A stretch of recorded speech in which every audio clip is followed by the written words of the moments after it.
what is up everyone? Welcome back to our YouTube channel. So for today's video, I'm going to teach you how you can easily transfer Hostgator domain on Hostinger.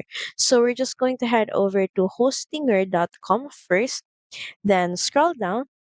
And to get started, you're going to need to subscribe to a plan.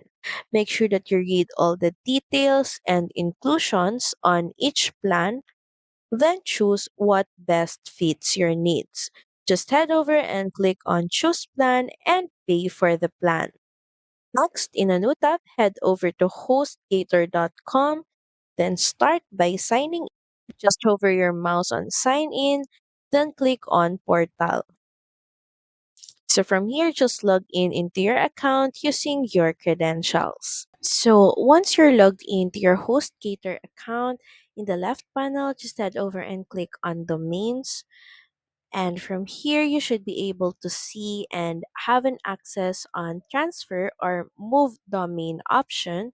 But if you're getting restricted access on Transfer or Move Domain, all you have to do is reach out to HostGator customer support. And to do that, all you have to do is head over to hostgator.com, then hover your mouse on contact, and from here you should be able to see ways to reach out HostGator support.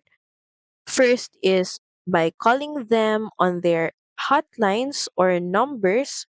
These are for sales, their support, and for international hotline. And you can also simply chat with them through the live chat. Just click on it, and a small window will then pop up, and all you have to do is send them a message regarding your concern, and they should be able to help you resolve your problem. So that's pretty much it. Thank you very much for watching this video. I hope that you find this video helpful. And if you do, please don't forget to like, share, and subscribe to the channel. And I will see you again on the next one. Bye.